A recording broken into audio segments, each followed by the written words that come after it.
Hey guys, welcome back. In this video, we'll be continuing with the things which we were doing in the last video. तो last video में हमने एक certificate बनाया। हम क्या कर रहे थे वो भी मैं बता देता। तो हम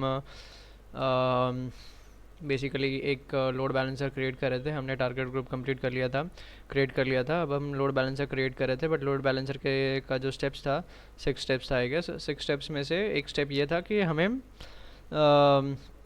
एसीएम में जाना है और एसीएम के अंदर में हमें सर्टिफिकेट्स वगैरह का रिक्वेस्ट वगैरह करके सर्टिफिकेट इशू करवाना था। तो अभी यहाँ पर अगर एसीएम में आपको अगर इन केस अगर आप बाहर हो तो आपको एसीएम के अंदर में जाना है, तो आप ऐसे एसीएम टाइप कर सकते हो, सर्टिफिकेट मैनेजर में जा सकते हो।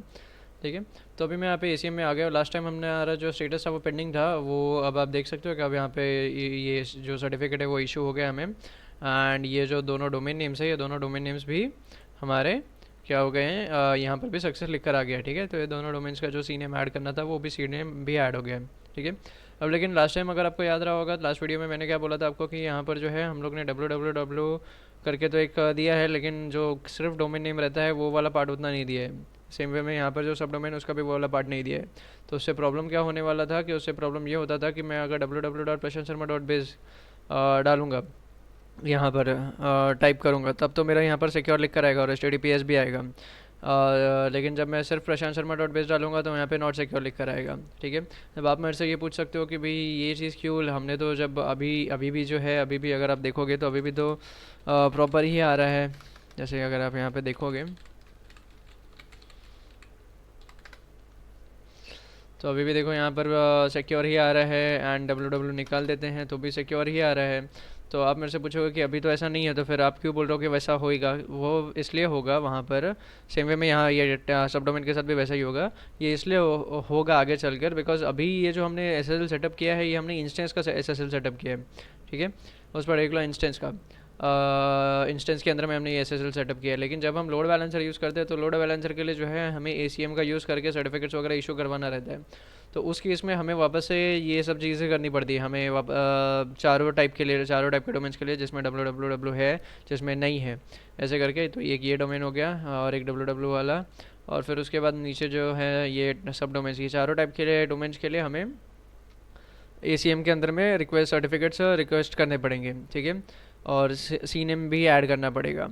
तो ये चीज़ें करनी चाहिए, अगर नहीं करेंगे तो फिर जैसे मैंने बताया, जहाँ पे www है वहाँ पे सिक्योर आएगा, जहाँ पे नहीं है वहाँ पे इनसिक्योर आएगा। ठीक है, और ये इसलिए करना है बिकॉज ये जो सर्टिफिकेट है ये लोड बैलेंसर के साथ अटैच होगा। ये ACM का कंसेप्ट जो है ये लोड बैलेंसर के साथ होगा। और हम क्या कर रहे हैं कि हम हमारे जो दोनों सर्वर्स जो हमने क्रिएट किया था लास्ट वीडियो में, वो दोनों सर्वर्स हम लोड बैलेंसर को के अंडर में डाल रहे हैं। तो ठीक है, तो इसलिए हमें ये सब चीज़ें करनी है। ठीक है, मे भी थोड़ा कन्फ्यूजिंग साउंड कर सकता है, बट डो नॉट वरी, ये इस तरीके से ही है। एंड आपको ये जो एक्सेप्ट करके चलना है कि ये इस तरीके से ही आपको, अगर आपको लोड बैलेंसर वगैरह ऐड करना है तो आपको ये सारी चीज़ें करनी ही पड़ेगी। हाँ, यहाँ पर जो सब डोमेन है वो डेफिनेटली, अगर किसी ने अपने लोगों के पास सब डोमेन नहीं रहेगा तो फिर कोई इशू नहीं है। अच्छा, एक से ज़्यादा सब डोमेन रहेगा, जैसे मेरे पास एक ही सब डोमेन है, अगर मेरे पास 2 सब डोमेन रहेंगे तो उस सब डोमेन का भी मुझे with www and without www जो है ये ऐड करना पड़ेगा, सर्टिफिकेट ऐड करना पड़ेगा।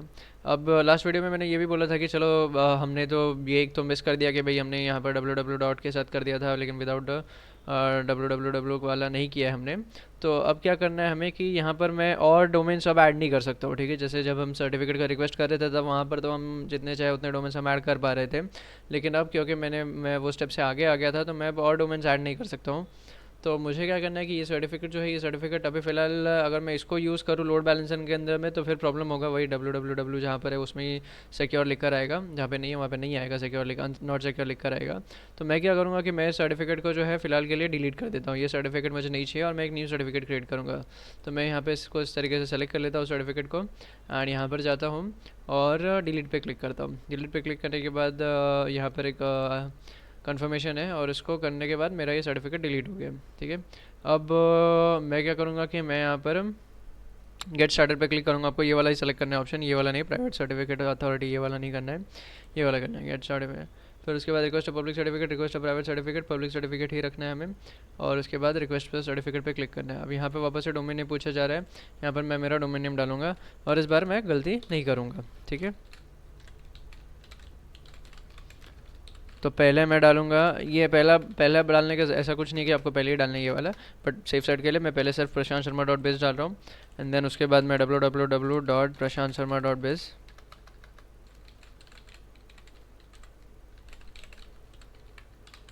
ठीक है। इस तरीके से मैंने ये दोनों ऐड कर दिया, प्रशांत शर्मा स्पेलिंग प्रॉपर है आई गेस।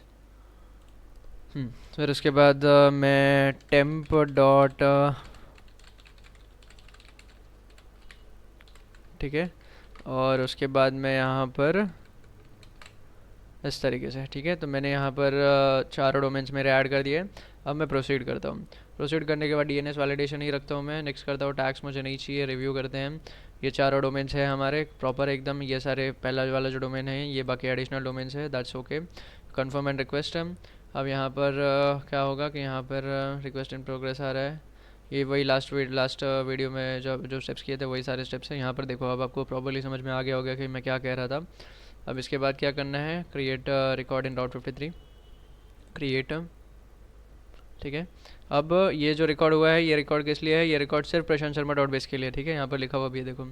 फिर उसके बाद ये वाला जो रिकॉर्ड रहेगा, ये रिकॉर्ड किसके लिए रहेगा, ये रिकॉर्ड www.prashantSharma.biz के लिए, ठीक है। ये रिकॉर्ड ऑलरेडी क्रिएटेड है, so that's why I don't have to create it again, ये लास्ट वीडियो में ही हमने किया था ना। फिर उसके बाद टेम्प डॉट, इसके लिए हमें वापस से करना है,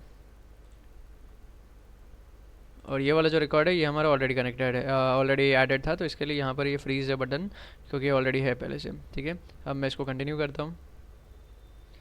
अब इसका तो सक्सेस आ गया है, इसका वैलिडेशन पेंडिंग वैलिडेशन है, कोई इशू नहीं है, ये थोड़े टाइम में हो जाएगा ऑटोमेटिकली। अगर आप Route 53 में जाके देखना चाहते हो तो Route 53 में भी जाके देख सकते हो।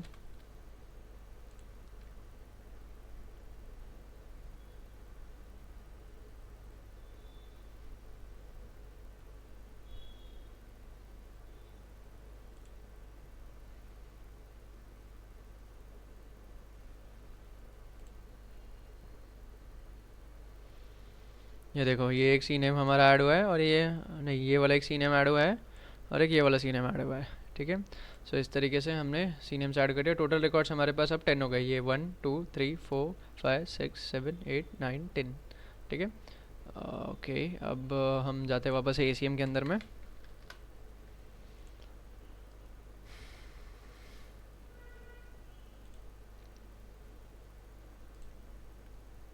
ठीक है, तो अब हम ACM के अंदर है, और यहाँ पे मेरा जो सर्टिफिकेट्स है वो इशू हो गए हैं। अभी ये इन यूज़, यहाँ पे क्या लिखा है, नो, ये यूज़ में नहीं, अभी ये जो सर्टिफिकेट है जो इशू हुआ है, इसको हम जब लोड बैलेंसर के साथ कनेक्ट कर देंगे तब ये यूज़ में आ जाएगा। रेनेबल एलिजिबिलिटी, ये इन एलिजिबल है अभी, इन एलिजिबल इसके लिए है बिकॉज ये क्योंकि हमने लेट्स एनक्रिप्ट से लिया है, तो उसका जो भी रेनेबल का टेक केयर करना है वो सॉर्ट बॉट टेक केयर करेगा, इसलिए यहाँ पर ये सर्टिफिकेट रेनेबल के लिए एलिजिबल नहीं है, बिकॉज मे बी ये पब्लिक सर्टिफिकेट है, ये भी एक रीज़न हो सकता है, ठीक है। ओके, अब यहाँ पर देख सकते हो आप ये सारी चीज़ें हैं, और यहाँ पर भी एडिशनल डोमेन नेम्स और जो प्राइमरी डोमेन नेम है वो सब भी यहाँ पर है प्रॉपर, ठीक है। अब हम लोग क्या करेंगे कि अब हम लोग वापस से लोड बैलेंसर में जाएंगे। Actually in the next video हम लोग लोड बैलेंसर का करेंगे। लोड बैलेंसर मैंने ऑलरेडी लास्ट वाले वीडियो में जहाँ तक हमने किया था वो कट कर दिया था वो स्टेप पर। तो अब इस वीडियो में हम लोग लोड बैलेंसर जो है, इस वीडियो में नहीं, नेक्स्ट वीडियो में हम लोग लोड बैलेंसर जो है स्टार्ट से एंड तक एक ही वीडियो में रखेंगे, सो दैट ऐसे ब्रेक ना हो जो लिंक है। तो इसके लिए हम लोग लोड बैलेंसर का जो पार्ट है वो नेक्स्ट वीडियो में कंटिन्यू करेंगे। लोड बैलेंसर यहाँ पे मैं ओपन कर लेता हूँ, ठीक है। और टारगेट ग्रुप तो हमने बना दिया है ऑलरेडी, तो टारगेट ग्रुप का कुछ करने की ज़रूरत नहीं है हमें अब, लेकिन हाँ लोड बैलेंसेस का जो भी अब स्टेप है वो हम लोग स्क्रैच से नेक्स्ट वीडियो में कंटिन्यू करेंगे, ठीक है। तो till then thank you and see you in the next video, and if you haven't subscribe the channel yet then please subscribe it, so that you'll get the regular updates, and definitely in this channel you will be enjoy learning the things, because over here all the things which you will be getting, those things are not easily available. Okay, bye bye.